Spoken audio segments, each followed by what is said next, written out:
Saudações, ouvintes! Essa semana eu estou aqui reunido com um inimigo dos utilitaristas, Rodrigo R. de Carvalho. Rodrigo, diz um oi aí, otimizado para os nossos ouvintes. Primeiro eu preciso descobrir por que eu sou inimigo dos utilitaristas. Ué, não é você não que é o inimigo? É o Fagner? Eu sou inimigo mesmo do utilitarismo. Tem que agir pelo dever moral. Então, independente das inimizades do Rodrigo e do Fagner, diz aí, Rodrigo, sobre o que é o programa de hoje. Então, o programa de hoje é sobre a maravilhosa disciplina ética. Vai cobrir aí o flanco das éticas consequencialistas, aqui representadas no caso pelo utilitarismo. Então não vamos enrolar mais, vamos maximizar a felicidade desse programa e vamos sem mais delongas para o bloco 1. Toca o barco!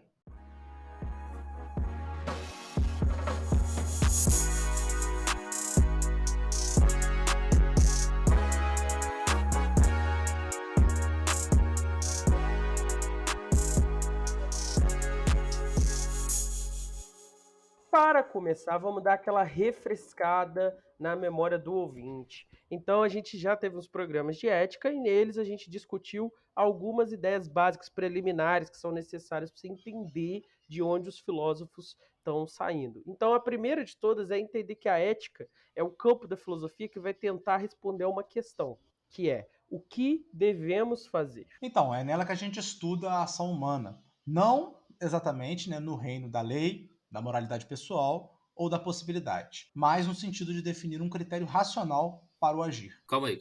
A gente colocar que vai definir um critério racional para agir, a gente não estaria já tomando partido de algumas éticas e excluindo outras. Por exemplo, o Nietzsche não defende o critério racional para agir. Então ele teria que modificar esse critério racional para agir para definir Eu não a ética. entendi qual que é o erro desse raciocínio. Tá certo. A gente não é nietzschiano aqui, não. Mas o Nietzsche existe. E o Nietzsche, a gente já gravou pro programa de Nietzsche, e o programa de Nietzsche que a gente gravou é um dos 10 mais ouvidos. Que bom que você falou isso. Eu quero reabrir a votação para a gente retirar o episódio do Nietzsche e uns outros 4 aí que eu não gosto também. Olha só, eu voto contra, porque o episódio de Nietzsche já existe. Então ele já tá aí, já atraiu o ouvinte. O Nietzsche, ele é porta de entrada para drogas mais pesadas. Entendeu, Fagner? Por isso que ele tá aqui. Mas aí você quer jogar fora a razão para abraçar o Nietzsche, aí eu não concordo. Não, eu também não concordo. Mas eu tô fazendo isso tudo porque eu acho que tem muito ouvinte que concorda. Então, ouvintes, aqui a gente vai trabalhar com filosofia e, não sendo nietzschianos, a gente vai ter 3 principais caracterizações da ética. Então, em primeiro lugar, a gente tem as éticas da virtude. Então, a ideia é definir o que é moralmente correto, partir daquilo que torna a pessoa melhor. Então, você vai determinar as ações segundo um valor, que pode ser a felicidade, a liberdade, até a legalidade. Essa, por exemplo, é a proposta aristotélica. Depois a gente tem a deontologia, que é moralmente correto, é o que decorre de deveres morais absolutos e universais. A razão é capaz de expressar uma regra que, por si só, é suficiente para determinar o certo e o errado, sem se ocupar com intenções ou efeitos, que é o que Kant propõe, por exemplo. E por fim, a gente tem as éticas consequencialistas. O moralmente correto nesse caso é aquilo que gera melhores efeitos. Um excelente exemplo disso é o utilitarismo do Bentham e do Mill. Nos estudos de ética também, a gente precisa colocar, não dá para falar só de certo e errado. Essa dicotomia não é suficiente para aquilo que a ética vai tentar definir. Normalmente, a gente precisa diferenciar entre moralmente necessário, que é uma ação que alguém é moralmente obrigado a realizar, ou seja, que ela deveria fazer. O moralmente permitido, que é aquela ação que alguém é moralmente livre para escolher ou não escolher fazê-la, fica sendo opcional a critério da pessoa. E o moralmente proibido, que é aquilo que você não pode fazer, que você tem que evitar fazer, que não dá para fazer. Então, superadas essas particularidades, vamos ao utilitarismo. O Jeremy Bentham e seu discípulo John Stuart Mill foram os 2 filósofos britânicos que viveram ao longo do século 18 e 19. Inclusive, já vem aí um episódio dedicado ao John Stuart Mill. Ele foi não só discípulo, né, mas também ele era afilhado. Que isso? Afilhado do Bentham? É isso mesmo? Olha aí, Fagner. Será que a Anastácia vai virar host de podcast? mais velha? Vai fazer igual o Mil fez pro Bentham, seguir nossos passos? Passos do padrinho dela? Então, se ela continuar com esse comportamento que ela tá agora, com 2 anos de idade, comportamento completamente irracional e antifilosófico, não. Não vai seguir. Mas então ela tá se comportando igual o Nietzsche. Você não gosta do Nietzsche? Abraça aí Olha agora aí, esse comportamento. olha aí. Pois é isso que me preocupa.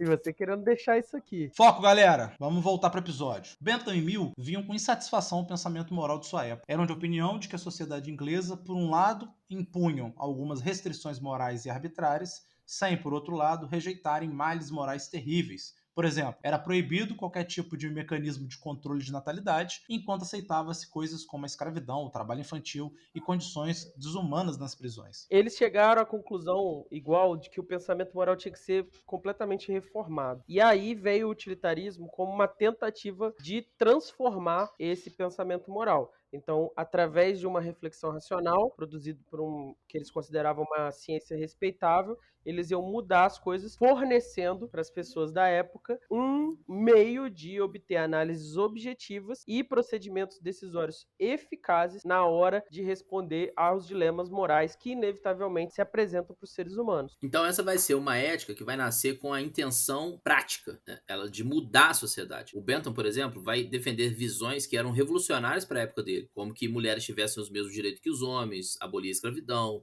eliminar a palmatória e outras formas de punição corporal nas escolas, tornar a crueldade com os animais ilegal e acabar com a pena de morte, por exemplo. Os fundadores do University College de London, eles foram seguidores do Bentham e, diferente de outras universidades tradicionais da época, como por exemplo Cambridge, eles admitiam pessoas independente da etnia, da religião ou da posição política. E o Bentham, até na morte, quis ser utilitarista. Então ele queria beneficiar a sociedade com a sua morte e resolveu doar o seu corpo para a ciência. E aí o seu cadáver foi dissecado pelos estudantes de medicina para que eles pudessem aprender sobre anatomia. E depois dessa dissecação aí, os alunos do Bentham foram lá e meio que empalharam ele. E ele tá até hoje lá sentadinho numa cadeira nessa universidade aí que você falou. Isso aí é piada? Vocês estão de zoeira ou é verdade? Não, pô, sério? Se liga aqui. Pera aí, deixa eu abrir aqui. Bentham. Aí a primeira imagem aí do Google aí, tem uns quadrozinhos. Aí tem a caveirinha dele com a cabecinha embaixo, tá vendo? Caralho, moleque. Que merda horrível.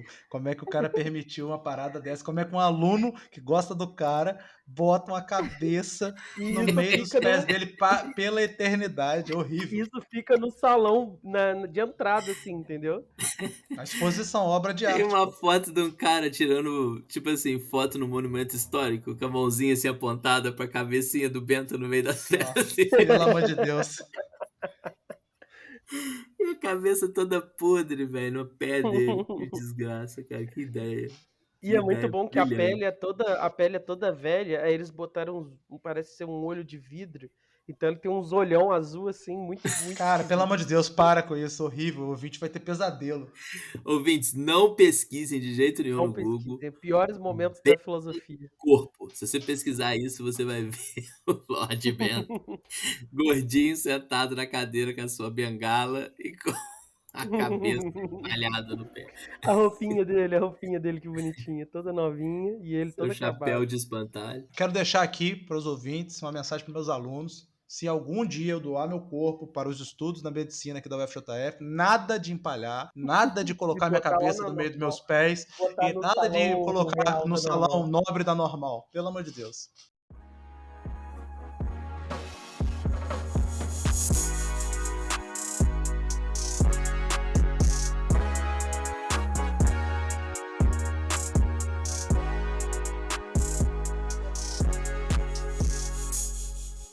Todos nós experimentamos prazer e dor em tudo aquilo que fazemos. O prazer é inerentemente bom e a dor ruim. Esse é o fato que fundamenta toda a ética utilitarista, o que já é um princípio questionável. O pessoal que gosta aí de uma sacanagem mais agressiva já vai discordar dos utilitaristas logo de cara. É uma ética que exclui os sadomasoquistas, né? Mas, se eles estão corretos, as nossas ações geram prazer e dor não só para nós, mas para os outros também. Ou seja, a forma como agimos tem consequências para nós e com quem a gente interage. E uma vez que a gente compreenda isso, a gente vai entender aquilo que o Bentham entende por utilidade, que dá nome à filosofia. filosofia. A utilidade é a quantidade total de prazer e dor que nós causamos em nós mesmos e nas outras pessoas quando nós consideramos todos os afetados por uma ação ou uma decisão. Então, como vocês já podem perceber, esse tipo de ética do Bentham, ele se baseia no princípio de utilidade. Então, como que fica isso? A gente precisa, a nossa ação sempre agir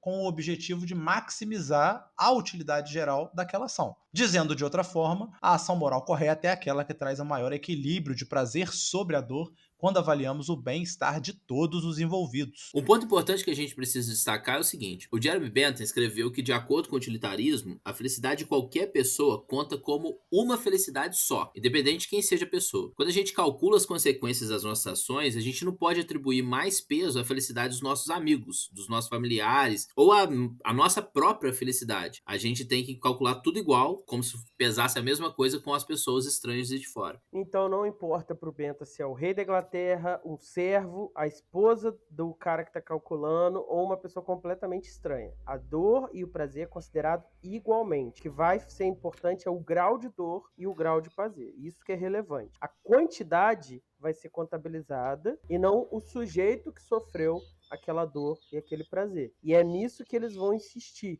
As pessoas importam, todas as pessoas importam e todas elas importam. Importam igualmente. Todas elas importam igualmente, exatamente. E isso inclui também os não humanos. Porra, é essa? Não humano. Ele acredita em ET também? Pior, o Bentham devia ser até vegano, já que ele argumenta que uma vez que os animais podem sentir prazer ou dor, a sua utilidade também deve ser considerada na contabilidade que a gente faz. Ô, Pedro, você viu que o Fagner acha que gente que acredita em ET é melhor do que Mas gente que ele é tá vegana. errado? Você viu? Porque ele falou Ele tá pior. errado?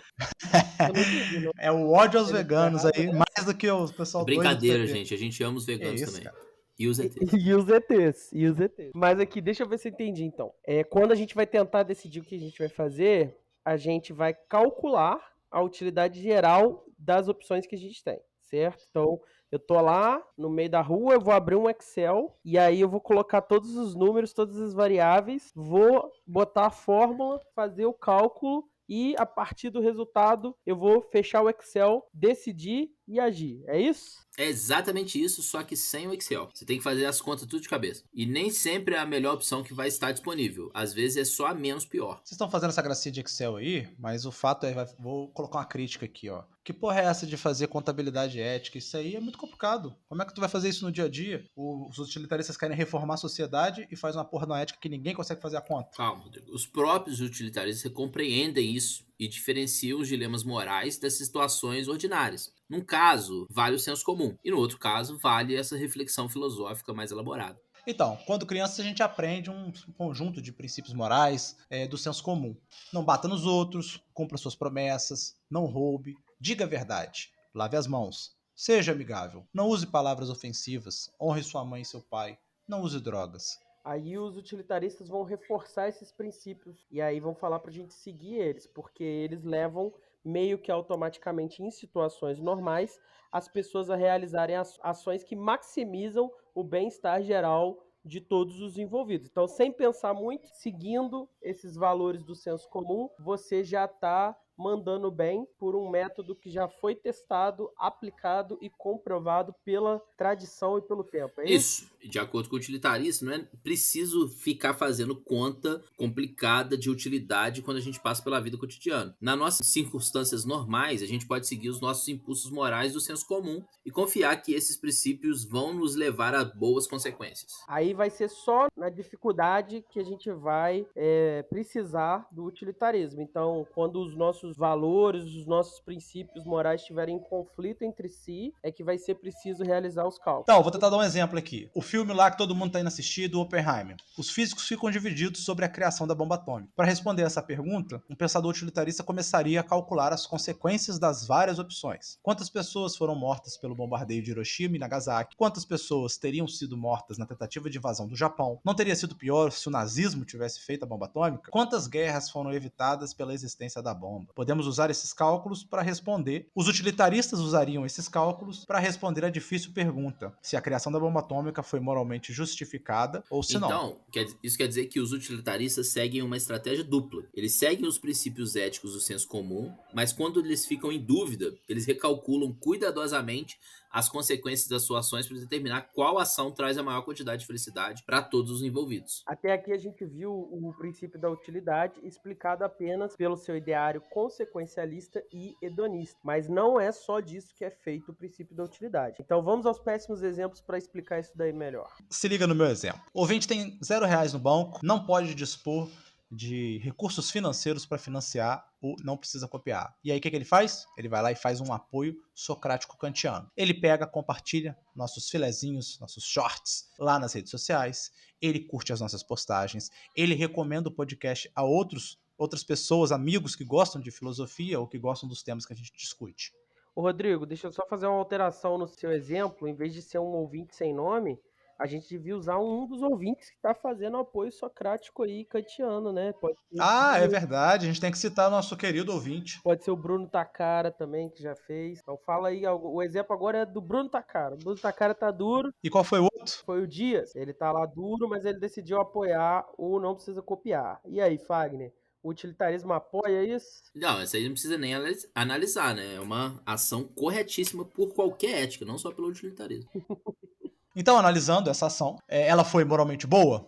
Um utilitarista responderia a pergunta analisando as consequências que a ação trouxe. E aí, esse é o princípio consequencialista. Show. Mas como a gente sabe que as consequências acima são boas? Um utilitarista clássico responde essa pergunta medindo o prazer e a dor. Esse aí é o lado hedonista da coisa. Perfeito. E aí, no caso, a decisão do ouvinte só traz prazer. O Não Precisa Copiar cresce, nós três ficamos exultantes, exuberantes, ao vermos os ouvintes interagindo com o nosso trabalho, e o esforço da parte dele é mínimo, já que iria ficar nas redes sociais mesmo, de qualquer maneira, o dia todo. Então vai ali, faz uma postagem, faz um storyzinho, compartilha no storyzinho, Não Precisa Copiar, pronto, tranquilo. Não só esse pessoal que você falou vai ficar feliz, Rodrigo, mas as pessoas que passarem a conhecer o Não Precisa Copiar, graças à indicação do Bruno, vão ficar maravilhadas com um conteúdo tão bom. E o Bruno, por outro lado, também vai ficar feliz, vai se sentir satisfeito de ajudar essa pessoa que não conhecia o Não Precisa Copiar,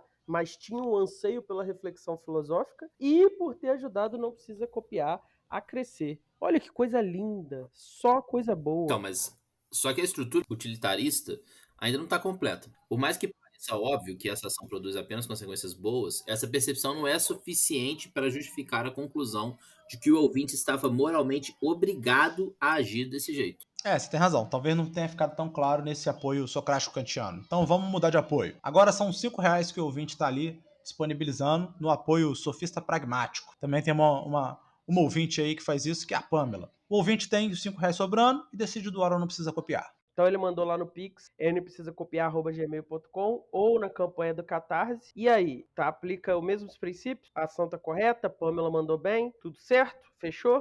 Com certeza sim. Mas o problema é, só com o hedonismo e o consequencialismo dá para garantir que o ouvinte é obrigado a agir de uma maneira tal ou de outra maneira? Para chegar a essa conclusão, também devemos considerar o que mais o ouvinte poderia ter feito com esse dinheiro. Então vamos considerar essas possibilidades. Uma possibilidade é que o ouvinte não dá o dinheiro ao Não Precisa Copiar e compra, em vez disso, uma bijuteria para a sua afilhada. A segunda possibilidade é que o ouvinte, em vez de fazer qualquer uma dessas coisas, coloca esses R$5 para render na poupança. Para avaliar essas várias ações, precisamos analisar as consequências delas. No primeiro caso, a gente já explicou que ficaríamos radiantes de alegria. No segundo caso, a afilhada só vai ficar feliz. No terceiro, apenas o ouvinte, já que o dinheiro rendendo vai ficar só para ele. E rendendo pouco, né? Então a felicidade vai ser bem pequenininha. Vejam só vocês como todas essas opções trazem boas consequências. Então, qual delas é moralmente requerida? Para responder essa pergunta, o pensamento utilitarista introduz o requisito de que devemos buscar a maior soma total de boas consequências. Esse aí é o maximalismo. Houve marxismo? Nada de marxismo. Bem que o Benta, né, tá envolvido com esse negócio de liberalismo social lá do Camerino,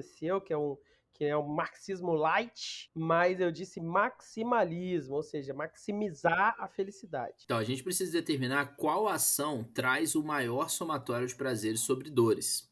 Isso não é fácil de calcular, mas o pensador utilitarista acredita que se pensarmos cuidadosamente e objetivamente sobre a situação, normalmente a gente vai conseguir determinar qual ação leva as melhores consequências. Além do máximo total de prazer e dor, para ser utilitarista mesmo, é preciso levar em conta todos os seres envolvidos nessa situação. O chamado universalismo da consideração. Por exemplo, se ele guardar o dinheiro na poupança, ninguém vai ser afetado por essa ação além dele mesmo. E no caso das outras ações, elas vão criar prazer tanto para o ouvinte quanto para a afiliada ou para os membros do Não Precisa Copiar. Que, no caso, tá ganhando, né? Que nós somos 3 e ele e a afiliada são só 2. Essa é uma boa razão para pensar que guardar essa grana não maximiza o prazer, já que quanto mais pessoas estiverem em melhores condições como resultado da realização dessa ação, maiores vão ser as chances de que essa ação maximize a felicidade. Maximize a felicidade. Sei não, hein? Tá mandando dividir dinheiro. Isso aí é o comunismo da felicidade. Pelo contrário, aqui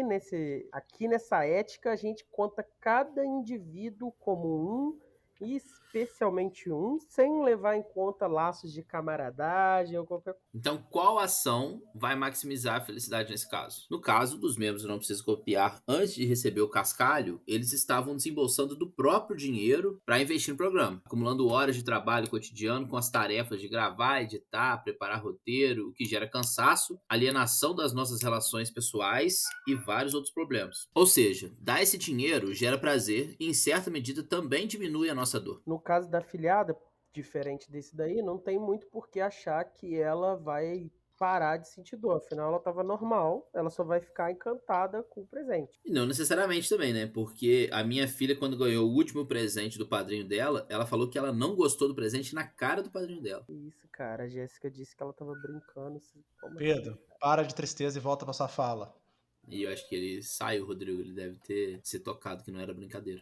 Deixa que eu termino esse bloco, então. Deixa ele lá chorar as pitangas dele por não ter dado mais um presente que a afilhada não gostou, né? Porque a Jéssica já me contou que não é o primeiro não, Fagner. Só para deixar claro aí. Então, portanto, a ação que maximiza a utilidade é doar para o Não Precisa Copiar. E esse exemplo é 100% racional, lógico e objetivo. Não há aqui nenhum viés de nossa parte em exemplificar dessa maneira. Exatamente. Foi uma análise completamente desinteressada só para explicar os princípios do utilitarismo.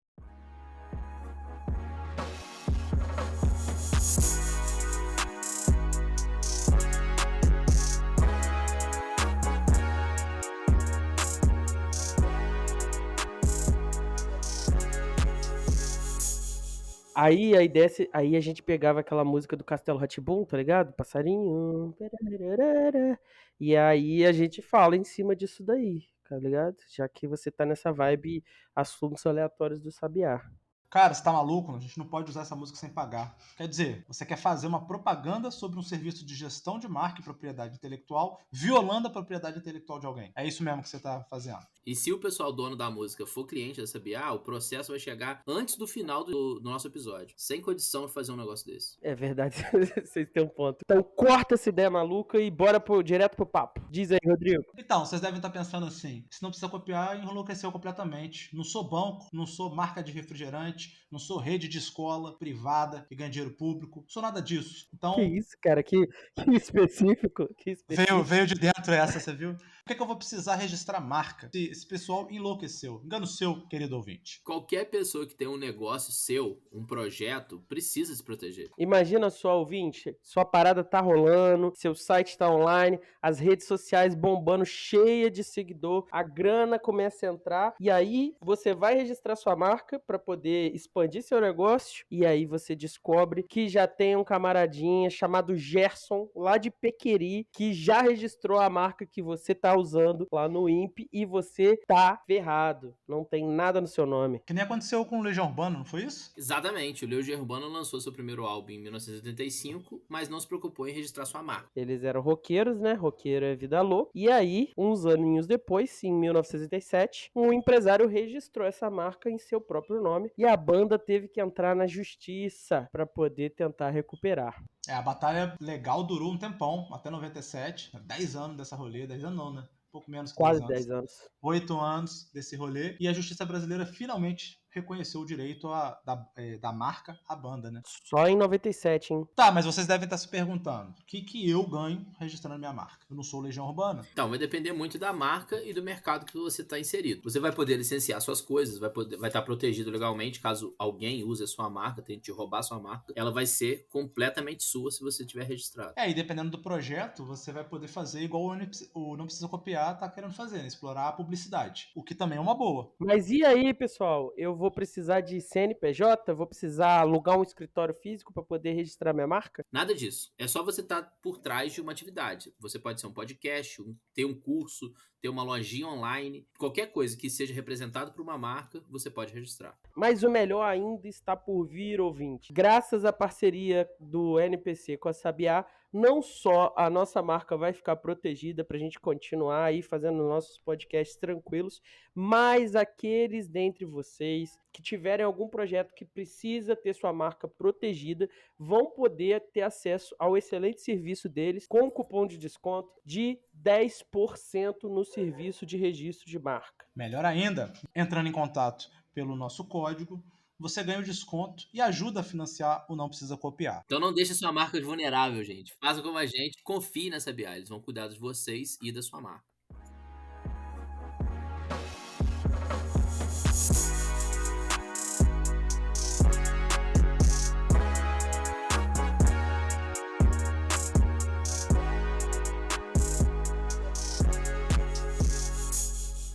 No último bloco, nós vimos um exemplo da contabilidade que o utilitarismo faz, mas foi uma ação bem simples, um exemplo bem didático, com poucas consequências e sem grandes alternativas. Só que a experiência humana, como vocês bem sabem, né, e os dilemas morais que acontecem são muito mais complexos que isso. Se forem apenas princípios abstratos, não tem como usar o utilitarismo como ferramenta de atuação na sociedade. E o grande problema é que na hora de contabilizar não se trata de um número quantificável simplesmente. A dor não é como uma penca de banana que você pode simplesmente contar a quantidade de bananas que tem lá. Para esse cálculo funcionar melhor, Bentham propôs algumas alternativas que ele chamou de circunstâncias. A primeira circunstância é a extensão, ou a abrangência, que você já deve ter percebido pelo maximalismo. É o número de pessoas que são afetadas pela ação e experimentarão o prazer ou a dor, que deve ser contabilizado também. A segunda é a intensidade, que é a medida da força da dor ou do prazer que foi experimentado. Estamos querendo saber se algo foi doloroso ou apenas levemente desconfortável. Uma dor de cabeça é menos intensa do que uma enxaqueca. A terceira é a duração, e essa é bem simples, né? Autoexplicativa quase. Qual é a diferença do tempo que um prazer ou uma dor vai perdurar? Aí, nesse caso, o exemplo é: você remove o curativo lentamente, causando uma dor de menor intensidade por mais tempo, ou simplesmente arranca aquele esparadrapo que gruda até a alma do machucado e causa uma dor muito mais intensa, mas que dura meio segundo. A certeza ou a incerteza mede o quão provável é que o prazer ou a dor ocorram depois da ação. Como você está fazendo o cálculo utilitarista antes do evento, nem sempre é possível a gente ter certeza que as consequências vão se tornar reais. Qual é a chance real do prazer ou da dor acontecer de verdade? Então, por exemplo, foi aniversário da Jéssica umas semanas para trás. Aí, se eu desse para ela o livro que ela quer muito ler, o prazer dela seria mais certo do que se eu der para ela uma caixa de cartas de Magic. Porque essa caixa de cartas de Magic, elas vão deixar o Fagner feliz. E a Jéssica tá casada com o Fagner, ela ama muito o Fagner. Então a alegria do Fagner vai proporcionar alegria pra Jéssica. Só que essa alegria potencial aí das cartinhas de Magic, ela tá meio incerta, né? Então é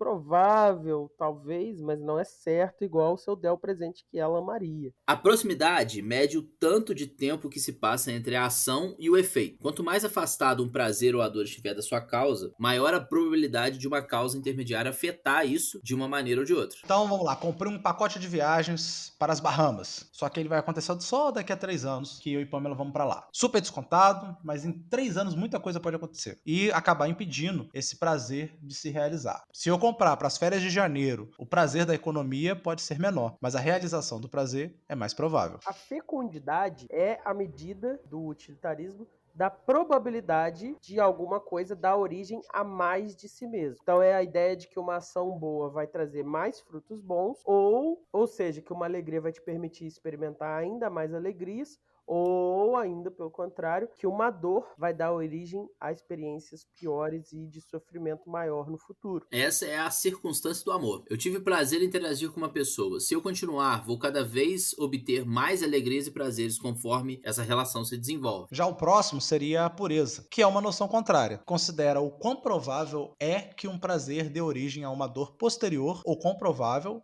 é que a dor dê origem a um prazer posterior. Então, se eu sofrer um cadinho na academia hoje, mais tarde, mais pra frente, eu vou ter o prazer de estar gostoso e também de estar com saúde. Essas vão ser as consequências da minha dor hoje. E se eu abusar dos docinhos hoje, mais pra frente eu vou poder ter diabetes com uma dor consequente. Ou seja, no pain, no gain é um desconforto puro e comer 30 caramelos é um prazer impuro. Quando você considera todos esses fatores juntos, obtém a ideia da utilidade real de um ato para a pessoa. E quando você soma tudo para todas as pessoas e não pessoas, obtém a utilidade geral do ato. Aí você seleciona entre todos os atos possíveis para você aquele que maximiza a utilidade geral e pronto, corre pro abraço. Mas lembrem-se, isso não vai ser pro teu dia a dia. Parar a conversa, abrir um Excel e calcular. Vai ser algo que você vai fazer sobre grandes dilemas ou refletindo suas escolhas mais importantes, as escolhas mais importantes da sua vida. Como a gente disse, o hedonismo é um dos princípios usados para caracterizar o utilitarismo do Bentham. É a visão de que o prazer e a dor são as únicas medidas relevantes para a determinação do status moral de uma ação. O utilitarismo do Bentham, ele é hedonista. A sua versão se baseia exclusivamente nas consequências de uma ação em termos de prazer e de dor. Para ele, todos os prazeres e todas as dores são, no fim das contas, equivalentes. Ou seja, qual que é o ponto de crítica do Mill aqui? A quantidade de prazer e de dor é o que é relevante, mas a natureza desse prazer e dessa dor não é relevante.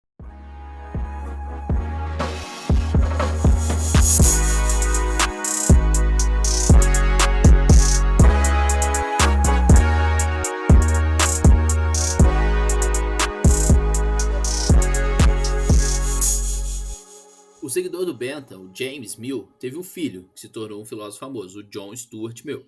E o filho, Mill, ele também era um utilitarista, mas o modelo dele era um pouquinho diferente do Bentham. Ele realizou um movimento de afastamento desse hedonismo que a gente citou aí. O Mill veio argumentar que os prazeres intelectuais, eles são por si só mais valiosos e melhores do que os prazeres físicos do corpo. Não é só uma questão de quantidade de prazer, mas a origem do prazer tem que importar, sim. É melhor ser um ser humano insatisfeito do que um porco satisfeito. É melhor ser o Sócrates insatisfeito do que um tolo satisfeito. E se o tolo ou o porco tem com uma opinião diferente, é porque eles conhecem apenas o seu lado da questão. Isso é uma citação do utilitarismo do Mill. A ideia aqui, ouvinte, é hierarquizar a origem dos prazeres, entendendo se a origem é corpórea ou se ela é intelectual, sendo a intelectual superior. Muito parecido aí com um platonismozinho, né? Onde o ideal está acima do real. Se o Einstein está perturbado com os problemas de física profunda, isso vai valer muito mais para o bem geral da sociedade do que se um porco se satisfez por chafurdar na lama. Ou se eu fiquei a tarde toda vendo vídeo do TikTok e disparei dopamina. E o argumento central é que enquanto os seres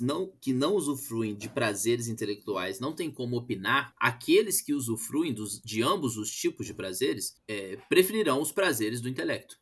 Então, o fato de grandes intelectuais preferirem ler, estudar, refletir, ouvir ou não precisa copiar, do que comer, dormir e outras coisas corpóreas, seria um indicativo de que o prazer intelectual é mais valioso do que os prazeres corpóreos. Não sei não, hein? O Rodrigo aí, mestre em filosofia, fica o dia todo com a cara no switchzinho. O Fagner só faz jogar Magic, ir pra pelada. Eu mesmo chafurdo todos os meus finais de semana no Crusader King. Sempre estamos dando mais valor aí a esses... Peraí. Ele tá falando de intelectuais. Nós somos quem? Quem perto dos intelectuais? Nós somos tolos. Você é mestre em filosofia, como é que você não é intelectual? Sou um tolo com diploma. Talvez isso seja um indicativo de que o Mill escreveu numa época onde os prazeres da lama não estavam tão otimizados igual hoje em dia. Ou que o Mill, né, de maneira muito interessada, na posição de um intelectual, teve um viés bem forte para fazer essa análise, né? Tem sempre essa opção, igual o nosso exemplo lá atrás. Do apoio.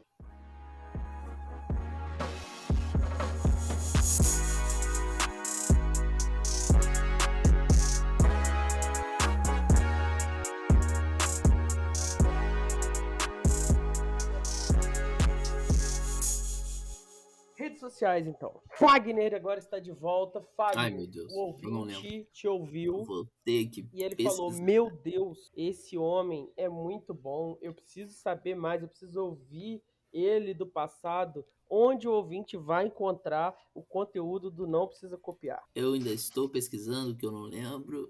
Pra mim.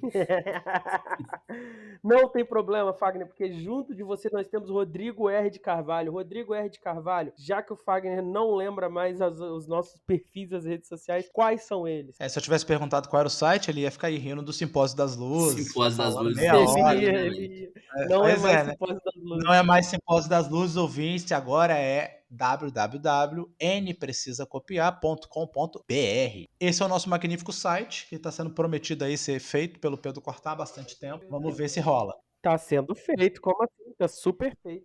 Nas redes sociais, @nprecisacopiar, tanto no Twitter, quanto no Instagram, quanto no TikTok, que foi lançado aí, inclusive com um vídeo do Fagner dançando. E no Facebook é só você colocar lá, Não Precisa Copiar, que você nos encontra. Você já viu seu vídeo dançando no TikTok, Fagner? Não vi ainda. Então, Fagner, agora você já teve sua memória refrescada. Aí o ouvinte, ele quer apoiar o Não Precisa Copiar, mas ele é um duro, ele é um pobretão. O que ele vai fazer? Ele vai compartilhar o nosso conteúdo, ele vai indicar para os amigos, ele vai curtir as nossas redes sociais.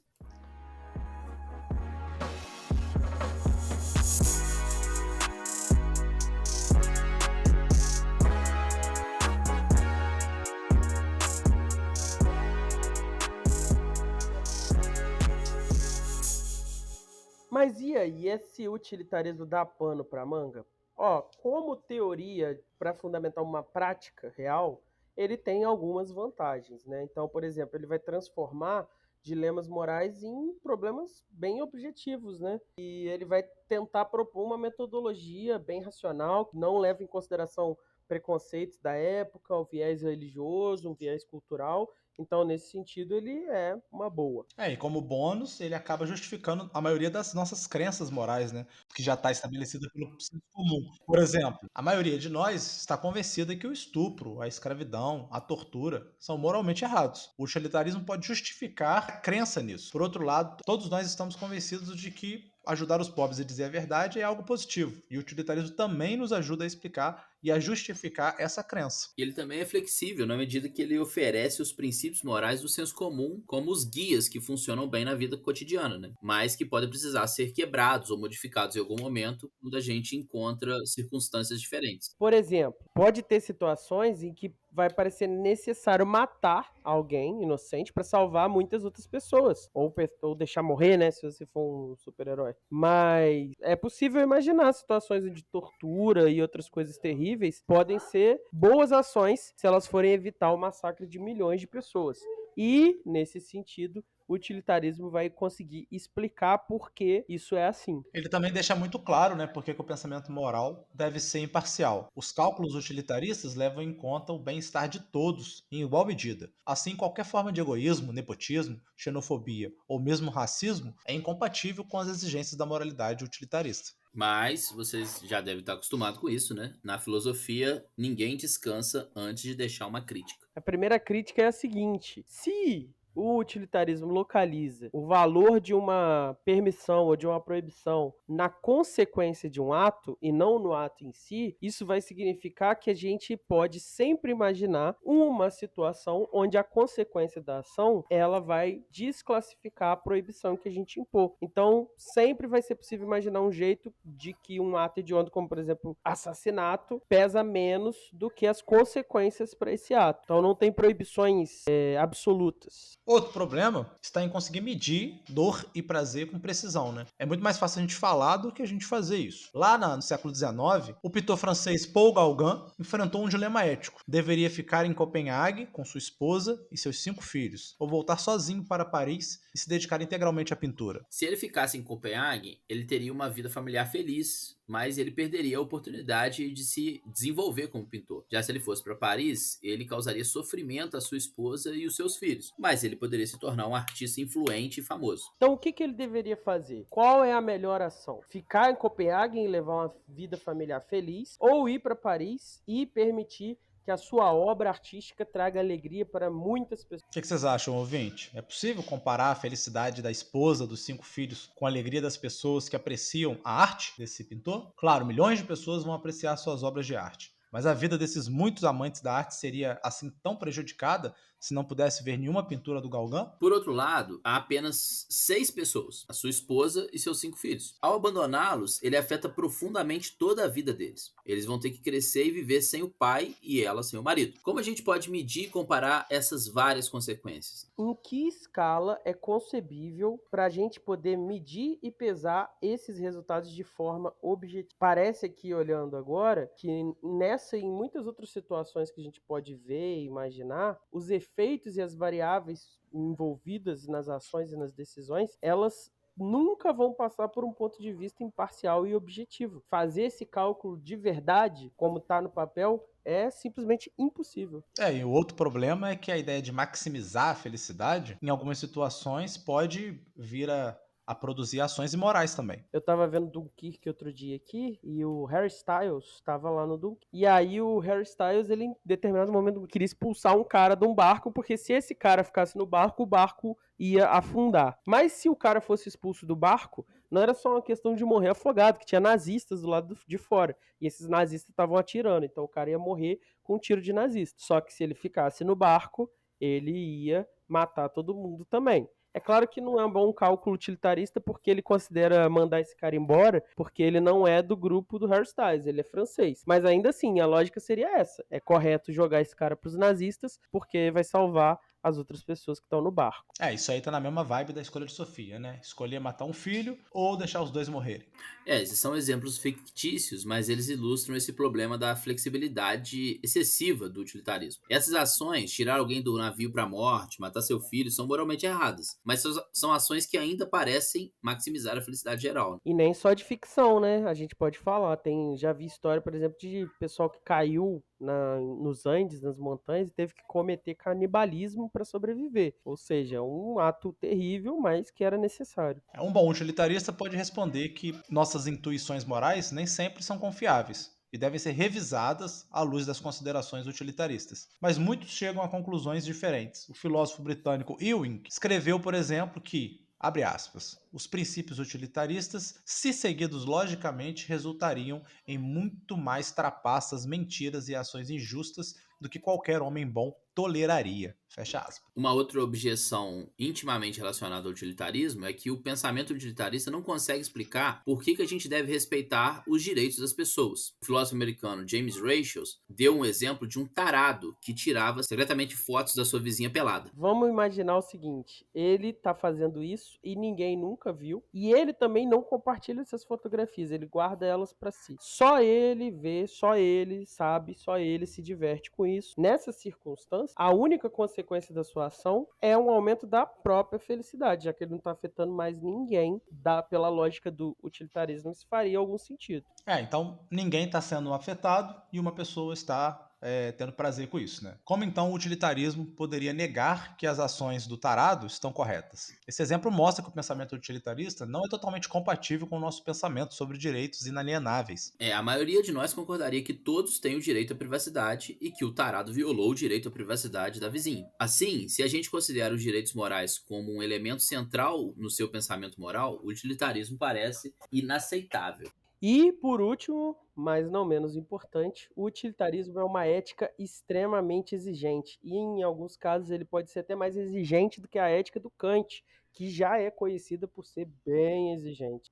Imagina só, ouvinte, você passando o domingão de preguiça na cama. Você acaba não fazendo nada além de comer restos de comida da semana, ou então de abrir o aplicativo e pedir uma entregazinha. Fica só lá assistindo séries. Isso parece ser uma forma perfeitamente aceitável de passar um domingo nos dias de hoje, não é não? Essa decisão está em conflito com a demanda utilitarista de que sempre devemos realizar a ação que maximiza o bem-estar e a felicidade geral. E o argumento central é que enquanto os seres que não usufruem de prazeres... Vocês estão escutando a Anastácia chegando aí, né?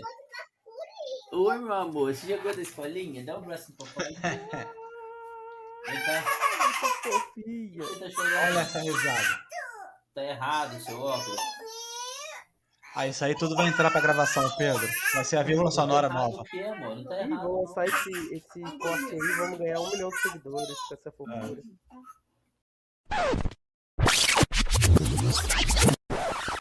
Queridos ouvintes, venho aqui declarar que o Fagner teve que nos deixar, tendo em vista que sua filha chegou da escola e queria sua atenção.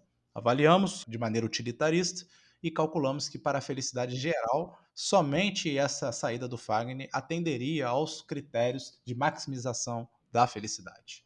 Então, eu e Pedro Cortá continuaremos o finalzinho do episódio.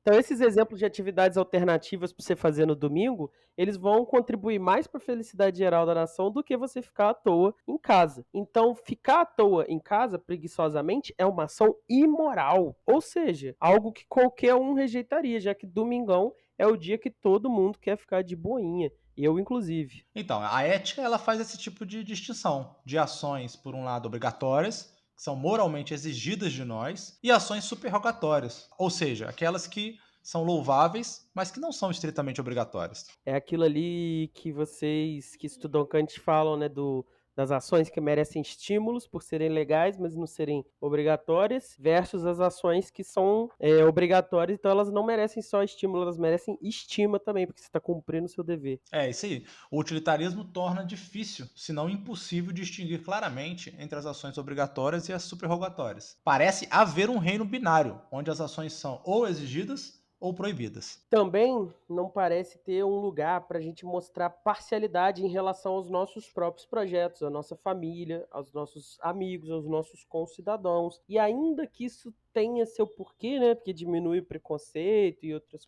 coisas, fica sendo um altruísmo implausível, né? Que ninguém vai conseguir viver.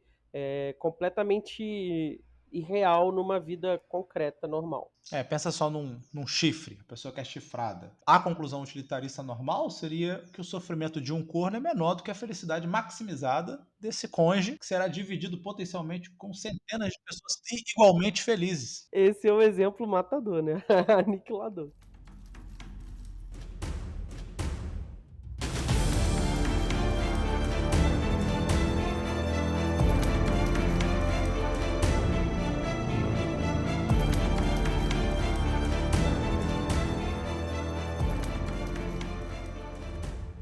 Então, ouvinte, o que vocês acharam do utilitarista? Se converteram ou se tornaram inimigos do utilitarismo igual o Fagner? Eu acabei me tornando inimigo do utilitarismo também. Tô com o Fagner. No começo eu achei que não era, mas agora eu sou. Que isso, cara. O programa teve um efeito contrário. Qual que é o Exatamente. próximo passo, então, Rodrigo? Agora vamos às indicações. Ouvinte, posta lá nas nossas redes filmes que tem esse espírito utilitarista pra gente exemplificar e mandar para todos aqueles que querem conhecer melhor o utilitarismo. O Fagner deixou aí uma indicação magnífica. Qual foi, Pedro? Foi o Ameaça Terrorista, filme aí com Samuel Jackson. Então, nesse filme, ouvintes, Samuel é um torturador profissional e ele é chamado para retirar informações de um terrorista que diz ter colocado 3 bombas. Ah, lembrei que filme é esse. Filmaço, filmaço.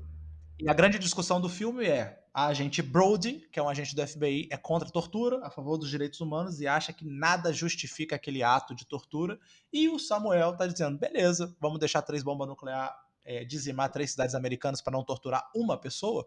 Então a vibe utilitarista aparece e a discussão pega a gente assim pelo pé. Até eu que tô com ódio do utilitarista, agora que eu lembrei do filme, a coisa não é bem assim, é meio difícil. Mas fica aí a indicação magnífica. Queria indicar também The Good Place, que é uma série que é muito boa, que ela conta a história de uma moça, tá no céu, assim, no paraíso, só que ela descobre que ela não deveria estar lá, que ela tá lá por engano. Então ela se junta a um professor de ética para tentar se tornar uma pessoa melhor, para quando eles descobrirem o erro, ela poder ficar por ali. E várias das éticas que a gente discute aqui do Não Preciso Copiar são abordadas nessa série. Então é uma série excelente, com excelente história e que aborda muito bem a filosofia. Eu fico triste, porque essa premissa é muito boa, mas a série não é tão boa quanto essa premissa, infelizmente. Ah, ela é muito É legal, boa, sim, é Rodrigo. legal, é legal. Ela é muito boa, sim. Eu sei que o MCU tá pra baixo hoje em dia, mas no seu auge com o Thanos, a gente viu nada mais, nada menos do que um vilão utilitarista, né? Que ele queria matar metade do universo para poder garantir a felicidade e prosperidade Para dos poder convidados. maximizar a felicidade. E o Wakanda, menina? É o vilão do filme do Wakanda. Qual dos dois? Primeiro, que era o... Ela tem razão. É? Que que ele queria... ele, qual é a vibe dele? Vamos fazer guerra para libertar o povo negro. Só com preconceito, É isso aí. entendeu? Ele só queria a paz. Não, calma aí, Isabela. Ele falou, a gente vai usar das armas de Wakanda, vai matar geral até conseguir libertar o povo negro, é isso aí.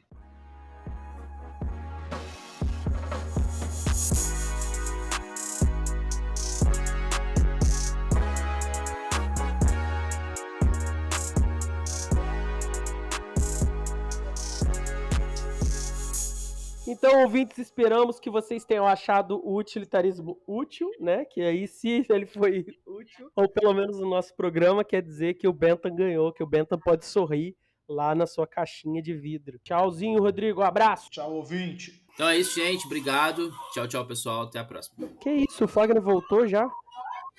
Só voltei pra dar tchau.